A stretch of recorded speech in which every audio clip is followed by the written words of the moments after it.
Truth is, I don't look anything like that guy.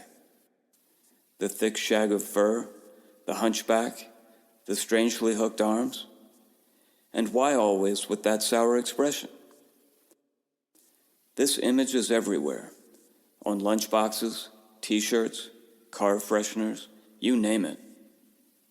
Bigfoot have been made a caricature, a brute. I am not a brute.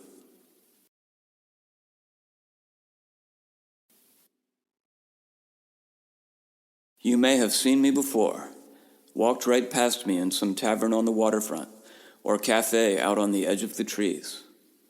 I'm the tall, quiet guy in the back near the wood stove, shoulder-length hair, cradling a cup of thick black coffee. I probably look like I just spent 2 weeks on a gill netter, or running a skidder in the national forest.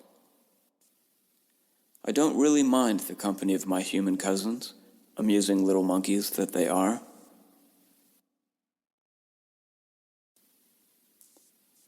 My world is big. Tall trees with names like incense cedar, coast redwood, western hemlock, and Sitka spruce. Mountains so high they take your breath away. My feet are not as big as your pop culture would have it, but they are tough as any twisted old root, and they carry me far and wide. I am an omnivore, but my favorite treats are wild forest mushrooms. Lion's mane, morels black, orange, and yellow. Chanterelles the size of dinner plates. Bigfoot helps to spread them throughout the forest, spores clinging to our hair like powdered sugar. Sometimes, if you look closely at a fairy ring of mushrooms, you might see the outline of a Bigfoot where he lay in slumber long years ago. I don't know how old I am exactly, though I am starting to feel the years. Some of the big Doug firs were only knee-high to a porcupine when I was a sprout. There were only the native humans then, but soon came sea otter hunters from Siberia, then the Spanish and the English, whalers and loggers, and then things became as they are now. There's another misconception about Bigfoot. You may have heard about it. It's been in the news lately. Bigfoot porn. I found a cheap paperback in a diner up north, and, as usual, you humans have got things all backwards. Of the 4 species of chimpanzee that science has described, bonobos are the truly randy ones. Humans and true chimps, they're kind of in the middle. But Bigfoot are different. They remain solitary most of their lives. Males come into season just once, early in life.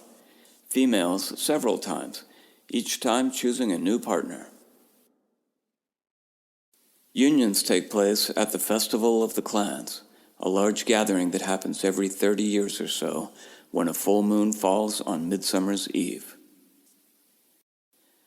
It was my 3rd festival.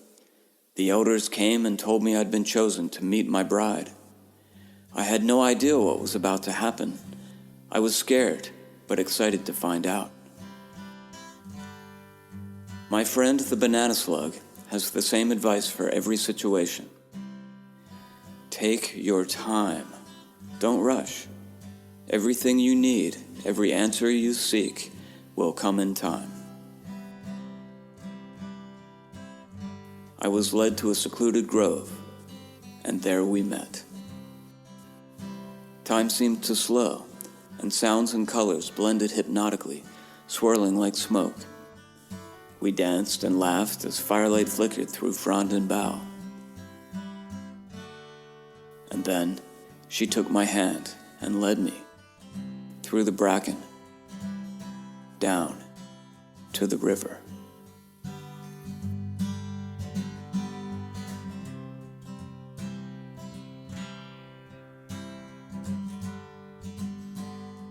My friend the king salmon prepares for his autumn journey. One set of falls at a time, he'll climb mountains to reach his goal. There are no second chances, he tells me. Life gives you one shot. Make the most of it.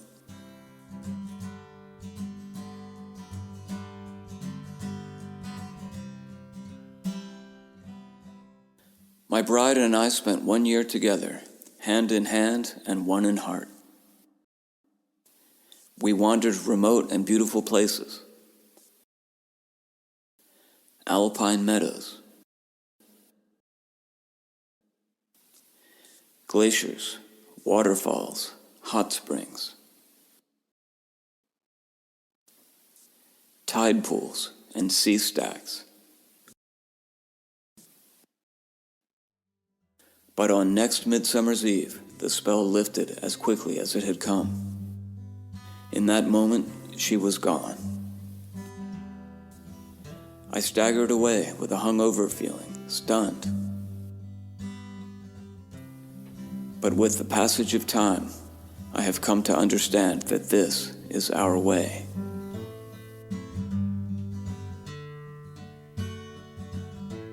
The raven told me her story.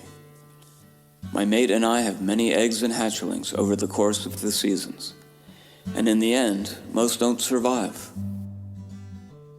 Love and grief may walk hand in hand, but what can we do?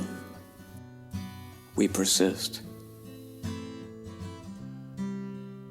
I would see my bride sometimes at the festivals. She was always with a new beau. Our son was grown and gone by then, off having adventures of his own. I envy humans sometimes, how they can have such lasting bonds with their mates and young ones. At the most recent gathering, the elders came again. They told me to climb to a high place on the dry side of the mountains. There I would meet a special animal I'd never seen before. When I finally saw them, I was incredulous. I had always thought they were a fable, but there they stood, as real as you and me. They revealed many wonders, secrets of time, secrets of space, secrets of me. They showed how the seed of life was planted on this humble rock and came to grow and flourish. When it was over, they left me with an instruction to learn and understand the ways of my human cousins. You see, I used to be one of those Bigfoot, the ones with the sour expressions, always annoyed with the human monkeys, hounding me with their cameras, trashing everything in their wake. But now, I am trying my best to understand them, why they do what they do, why they think what they think. And if I can, then maybe, someday, they just might understand me.